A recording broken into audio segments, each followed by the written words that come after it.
Assalamualaikum warahmatullahi wabarakatuh. Innal hamdalillah nahmaduhu wa nasta'inuhu wa nastaghfiruh wa na'udzu billahi min shururi anfusina wa sayyiati a'malina may yahdihillahu fala mudhillalah wa may yudlil fala hadiyalah. Asyhadu an la ilaha illallah wahdahu la syarikalah wa asyhadu anna Muhammadan abduhu wa rasuluh. Allahumma shalli ala Muhammad wa ala alihi wa ashabihi ajma'in. Amma ba'd. Sahabat pilih rahimakumullah, Allah Subhanahu wa taala berfirman dalam Quran surat Al-Fajr ayat 15 dan 16. A'udzubillahi minasyaitonir rajim.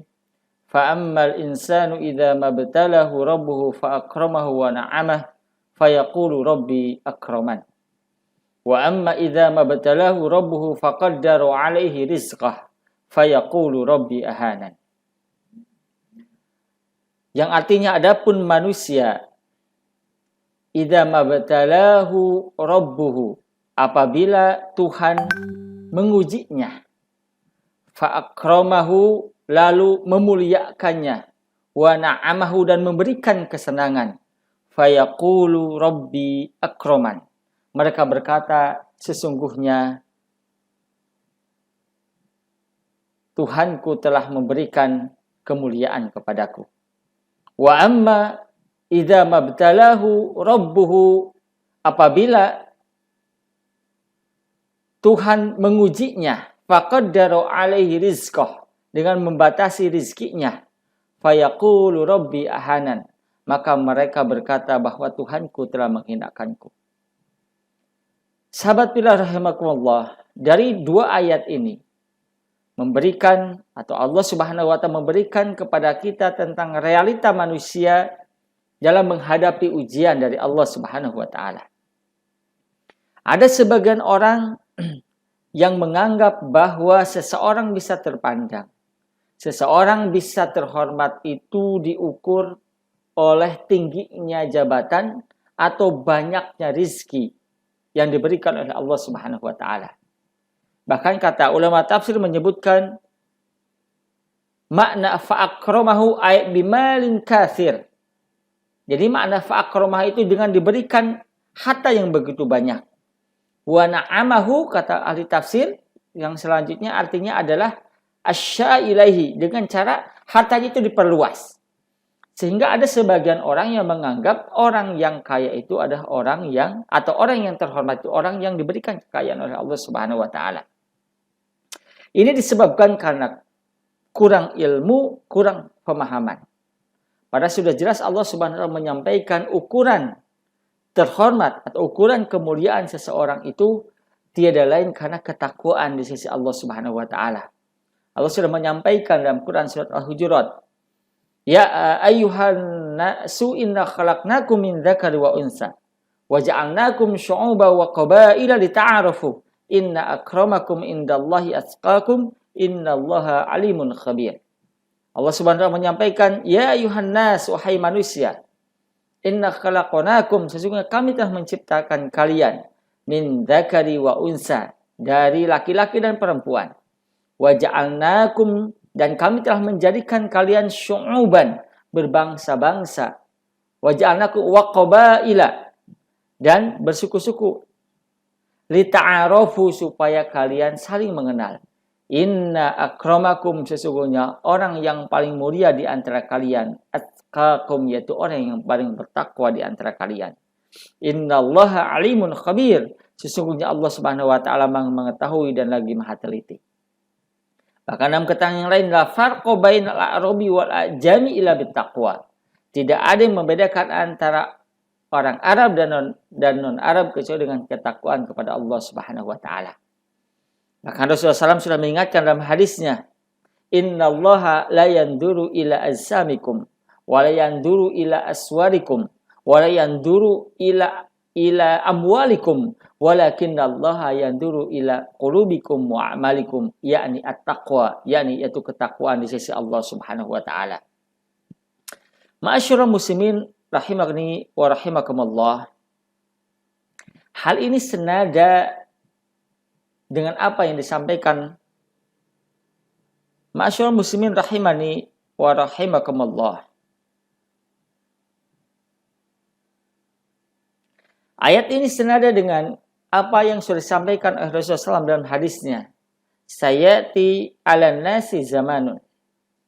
Nanti akan datang kepada manusia satu zaman dengan ditandai banyak fenomena yang akan dialami oleh manusia. Apa di antaranya adalah himmatuhum butunuhum. Yang pertama adalah perhatian mereka hanya kepada isi perut mereka. Mereka tidak mempedulikan apa yang dia makan itu halal atau haram, baik atau buruk. Yang penting mereka kenyang, yang penting mereka senang. Padahal Allah Subhanahu wa taala sudah memberikan panduan kepada kita selaku hamba-Nya. Ketika kita memakan, makanlah makanan yang halal dan thayyib. Makan halal dan baik. Allah menyampaikan, ya ayuhan nasu in kulu mimma fil ardi halalan thayyiban wala tattabi'u khutuwati syaitan innahu lakum aduwwum mubin. Wahai manusia, makanlah apa yang ada di muka bumi ini halalan thayyiban, yang halal dan baik. Wala tattabi'u khutuwati syaitan, dan janganlah kalian mengikuti langkah-langkah setan. Inna syaitana lakum aduwwum mubin. Sesungguhnya setan bagi kalian adalah musuh yang nyata. Sahabat billah rahimakumullah, Rasulullah SAW pernah bersabda dalam hadisnya yang sahih, innal halal bayyinun wal haramu bayyinun wa bainahuma umurun mushtabihat. Kata Rasul, sesungguhnya yang halal itu sudah jelas dan yang haram itu sudah jelas. Wa bainahuma umurun mushtabihat. Dan di antara keduanya itu ada perkara-perkara yang subhat. Faman waqa'a fis syubuhati faqad waqa'a fil haram. Barang siapa yang terjerumus ke dalam subhat, sesuatu yang subhat, faqad waqa'a fil haram. Sesungguhnya dia telah mendekati sesuatu yang haram. Tetapi siapa yang memelihara diri dari perbuatan yang subhat, faqad istabro'a li'irdihi wa dinihi, maka seorang itu telah menjaga kehormatan dan harga dirinya. Oleh karenanya bagi kita sebagai seorang muslim, tentunya jangankan makanan yang halal, haram, bahkan yang subhat pun kita berusaha untuk menjauhinya, berusaha untuk meninggalkannya. Nah, bagaimanapun ketika asupan-asupan yang masuk ke dalam perut kita ada sesuatu yang haram, maka ini akan memancing setiap doa-doa kita tidak akan dikabul oleh Allah Subhanahu wa taala. Rasul telah mengingatkan kepada kita, ada seseorang yang berdoa siang malam pagi petang. Dia menengadahkan kedua tangannya ke langit. Seraya berdoa sementara makanan yang dimakannya haram, minumannya minuman haram, pakaiannya dikenakannya haram. Kata Rasul, fa anna yustajabu lahu, bagaimana mungkin doanya akan dikabulkan oleh Allah Subhanahu wa taala. Maka dalam hadis yang lain Rasul menyampaikan, barang siapa yang menjadikan dagingnya tumbuh dari sesuatu yang haram, maka neraka lebih pantas bagi orang tersebut. Wal iyadu billah. Ma'asyiral muslimin rahimani wa rahimakumullah. Fenomena yang kedua adalah wasyarafuhum mata'uhum. Jadi mereka menganggap bahwa kemuliaan itu diukur oleh kekayaan. Mereka menganggap bahwa sesuatu akan beres, sesuatu akan selesai hanya dengan uang, hanya dengan materi saja. Ya. Ingin masuk ke sekolah yang favorit, ingin masuk ke perusahaan yang benefit, atau ingin naik jabatan, mereka menganggap bisa selesai dengan yang namanya duit, dengan yang namanya materi.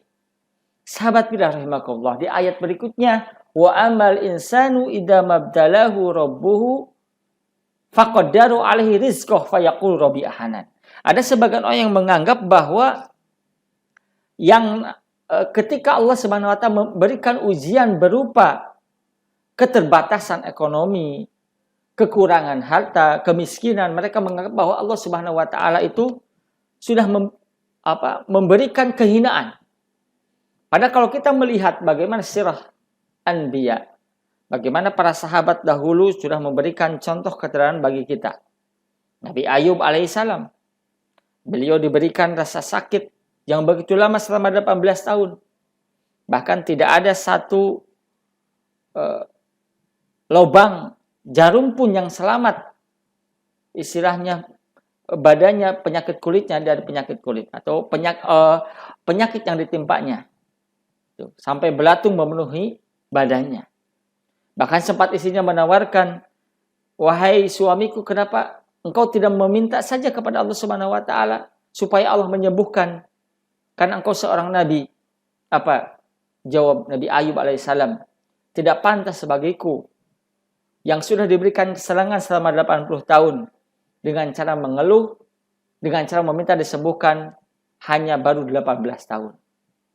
Sehingga anak-anak istrinya meninggalkannya walaupun beliau pada akhirnya berdoa kepada Allah Subhanahu wa taala, masanya dur. Akhirnya Allah Subhanahu wa taala sembuhkan. Berikutnya kita lihat Nabi Yakub alaihissalam.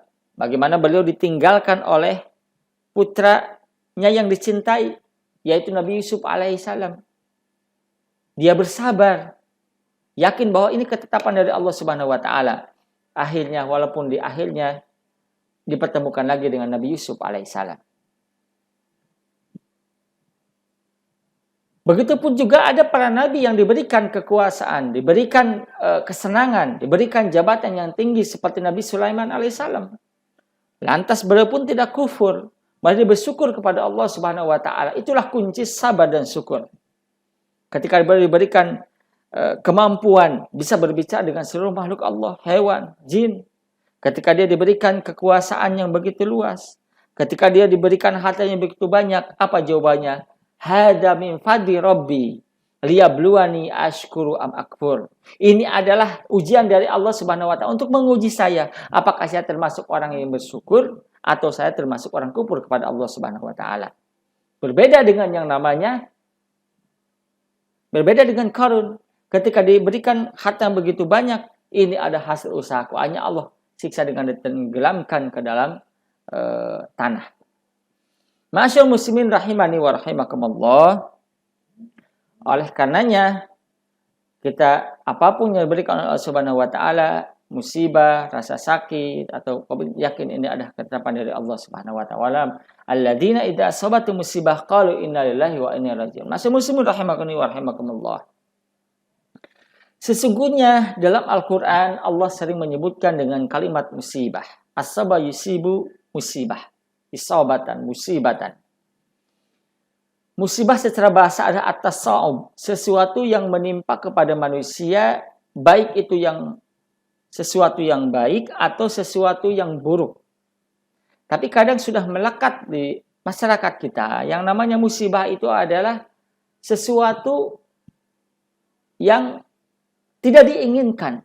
Kecelakaan, rasa sakit, musibah kebakaran, tidak diberikan anak, itu seolah-olah musibah dari Allah Subhanahu wa taala. Bahkan oleh karenanya ada seorang ulama pernah menyampaikan bahwa yang namanya musibah itu mayulaimu at-tab'u, apa yang tidak sesuai dengan tabiat.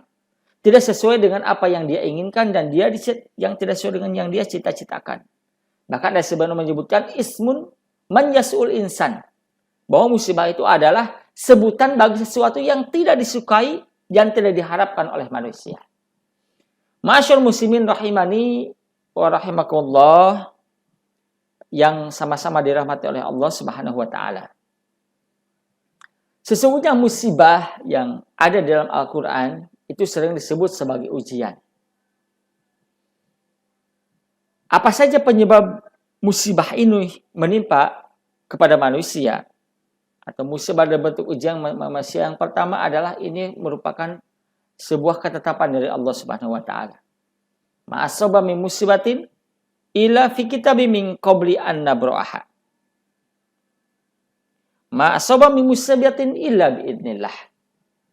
Kecuali ini izin dari Allah Subhanahu wa taala. Yakin bahwa kita diberikan musibah, ini menjadikan nanti di akhirat menjadi amal soleh dan Allah akan mengganti dengan sesuatu yang lebih baik di sisi Allah Subhanahu wa taala. Kalau kita hari ini sudah berusaha berolahraga, makanan yang baik, pola makan, pola hidup, tapi tetap kita sakit, yakin ini adalah sebuah ujian dari Allah Subhanahu wa taala. Yang kedua adalah bahwa musibah berupa ujian menimpa manusia itu disebabkan karena tangan-tangan manusia. Kata Allah, "Dhaharul fasadu fil barri wal bahri bima kasabat aydin nas." Telah terjadi kerusakan di langit dan bumi akibat dari keserakahan yang dilakukan oleh manusia. Hari ini banyak banjir bandang, hari ini banyak gempa, hari ini banyak terjadi musibah banjir. Itu salah satunya adalah karena banyak pepohonan yang sudah ditebang. Banyak penambang-penambang yang liar. Inilah yang menjadikan musibah itu datang kepada manusia secara tiba-tiba. Dan yang ketiga adalah karena banyak manusia yang merasa bangga dengan kemaksiatan yang dilakukannya. Apa itu kebanggaannya? Biasanya kebanggaan mengaku ana rabbukumul a'la, ditenggelamkan ke dalam laut. Ada juga seperti kaum yang ditenggelamkan ke dalam tanah. Ada juga yang kepada kaum Nabi Lut dengan cara apa? Dengan cara diturunkan hujan. Mudah-mudahan apa yang disampaikan bisa bermanfaat. Mohon maaf atas segala kekurangan. Assalamualaikum warahmatullahi wabarakatuh.